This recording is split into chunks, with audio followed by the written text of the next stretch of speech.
খাউন uncle. বান্ধবী বন্ধু আছেন? মুরব্বি আমরা করোনার চেয়ে শক্তিশালী। বড়ই দিয়ে ইফতার করেন না কেন? মোবাইল ফোন কে দিয়েছে?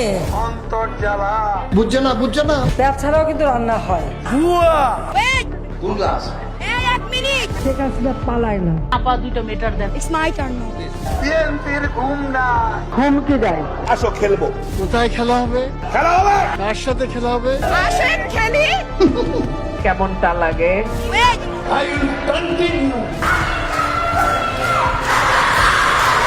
আরে রাজাকার তো আমি তোমাদের করি নাই। কে বলেছে?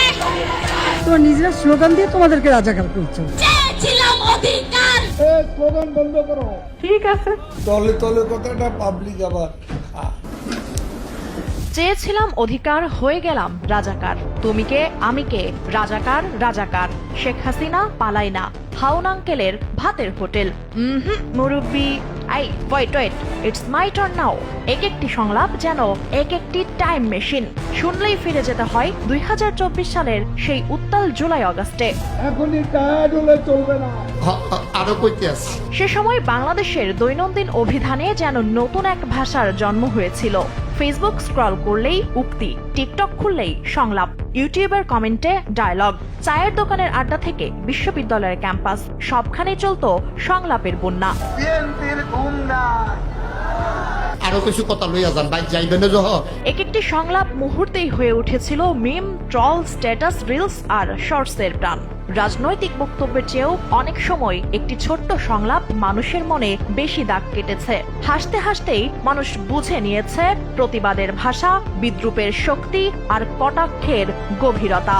এখানে মাঠও আমাদের, প্লেয়ার এমন রেফারিও আমার। আন্দোলনের সেই দিনগুলোতে সামাজিক যোগাযোগ মাধ্যম যেন পরিণত হয়েছিল এক বিশাল ডায়ালগ ফ্যাক্টরিতে। সকালবেলা যেই কথা কেউ বলতেন, বিকেলের মধ্যেই সেটি লাখো মানুষের মুখে মুখে। রাত পেরোতেই তা হয়ে যেত জাতীয় ট্রেন্ড। খেলতে চান? কবে খেলবেন বলেন? এত লম্বা কথাটা আসে কোত্থেকে? আজও সেই সংলাপগুলো শুনলে অনেকের মুখে অজান্তেই হাসি ফুটে ওঠে, আবার অনেকের চোখের সামনে ভেসে ওঠে আন্দোলনের উত্তাল দিনগুলোর স্মৃতি। ব্যঙ্গ, বিদ্রুপ, প্রতিবাদ আর হাস্যরস সব মিলিয়ে এগুলো এখন বাংলাদেশের সাম্প্রতিক রাজনৈতিক ইতিহাসের এক অনন্য সাংস্কৃতিক দলিল। ফখরুল ভালো থাকতে দেবে না। ফখরুল ইসলাম আলমগীর দিশেহারা, চোখে অন্ধকার দেখছে। চলুন আরেকবার ফিরে যাই সেই সময়ে, ঝালিয়ে নেই জুলাই আন্দোলনের সবচেয়ে আলোচিত, সবচেয়ে ভাইরাল, বেশি উদ্ধৃত আর বেশি মিমে ব্যবহৃত সেই সংলাপগুলো, যেগুলো একসময় কাঁপিয়েছিল পুরো ইন্টারনেট। কখনো ইন্টারনেট শাটডাউন হয়, আমরা কমিয়ে 2G তে নিয়ে আসলাম। আমরা ইন্টারনেট বন্ধ করতে বাধ্য হই, ব্রডব্যান্ড কানেক্টিভিটি আমরা উন্মুক্ত করে দিই। সোশ্যাল মিডিয়া প্রত্যেকটাই আমি অ্যাক্টিভ রেখেছি। আমরা ইন্টারনেট বন্ধ করিনি, ইন্টারনেট বন্ধ হয়ে গেছে। আপনি পালান মূলত একটি ভিডিও থেকেই ছড়িয়ে পড়া এই দুই শব্দ মুহূর্তেই সামাজিক যোগাযোগ মাধ্যমে ভাইরাল হয়ে যায়। পরে রাজনৈতিক আলোচনা থেকে শুরু করে সাধারণ মানুষের দৈনন্দিন রসিকতাতেও এটি জায়গা করে নেয়। সরকারের শেষ দিনগুলোতে এই সংলাপ নতুন মাত্রা পায়। ফান্দে পড়িয়া বগা কান্দে রে, ধানের শীষ পেটের বিষ। Complete shutdown. 18 জুলাই বৈষম্য বিরোধী ছাত্র আন্দোলনের কর্মসূচি হিসেবে ঘোষিত এই ইংরেজি শব্দবন্ধ মুহূর্তেই আন্দোলনের প্রতীক হয়ে ওঠে। টেলিভিশন, সংবাদপত্র, ফেসবুক সব জায়গায় সবচেয়ে আলোচিত শব্দে পরিণত হয় কমপ্লিট শাটডাউন। এই যে স্টুডেন্টদের আবেগ দিয়ে খেলা, বাংলাদেশের যে তরুণ প্রজন্ম, তাদেরকে কয়েক বছর পর রাস্তায় নামিয়ে নিয়ে আসা, এটির একটি স্থায়ী সমাধান হওয়া প্রয়োজন।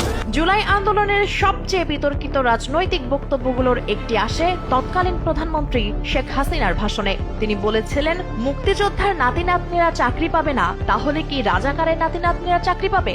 এই বক্তব্যের পরপরই দেশের বিভিন্ন বিশ্ববিদ্যালয় ক্যাম্পাসে নতুন স্লোগান ছড়িয়ে পড়ে। আমাদের দেশটা বিচিত্র একটা দেশ। আমার বলে কোটা লাগবে না, তোকে তো ইউনিভার্সিটি থেকে বের করে দেওয়া উচিত। যে কোটা নাই তো পড়া নাই, 6 ঋতুর দেশ তো কোটার মেধা তো এক জিনিস না।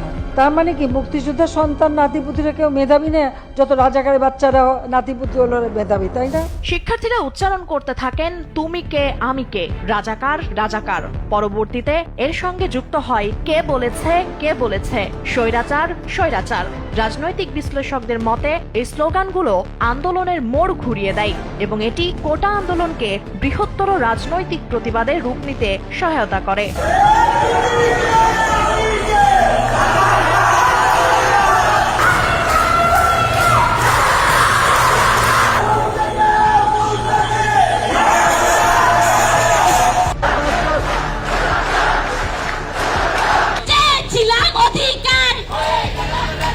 একই সময়ে আওয়ামী লীগের সাধারণ সম্পাদক ওবায়দুল কাদেরের বিভিন্ন সংবাদ সম্মেলনের বক্তব্য ব্যাপক আলোচনায় আসে। পালাবো না, শেখ হাসিনা পালায় না, প্রয়োজনে ফখরুলের বাসায় গিয়ে থাকবো। এসব কথা সময়ের সাথে সাথে আন্দোলনের প্রতীকী ভাষায় পরিণত হয়েছিল। আরে ওদিন বলেছে আমরা নাকি পালাবার পথ পাবো না, এখন পালাবো না। কোথায় পালাবো না, প্রয়োজনে ফখরুল সাহেবের বাসায় গিয়ে উঠবো। কি জায়গা দেবেন? না হলে ঠাকুর গায়ের বাড়ি আছে না, ওই বাড়িতে গিয়ে উঠবো। ঠিক আছে? বড় জ্বালা অন্তর জ্বালা। বিএনপি মানেই ভুয়া। সামাজিক যোগাযোগ মাধ্যমে তখন প্রতিদিনই তৈরি হয়েছে শত শত মিম, ভিডিও এবং ব্যঙ্গচিত্র। কখনো একটি মাত্র শব্দ, কখনো একটি বাক্য, আবার কখনো মাত্র কয়েক সেকেন্ডের ভিডিও ক্লিপই কোটি মানুষের আলোচনার কেন্দ্রবিন্দুতে পরিণত হয়েছে। বেগুন দিয়ে বেগুনি না খেয়ে আরো যে সবজি সহজলভ্য আছে সেটা দিয়ে খেলেই হয়, আমরা তাই খাই। পেঁয়াজ ছাড়াও কিন্তু রান্না হয়।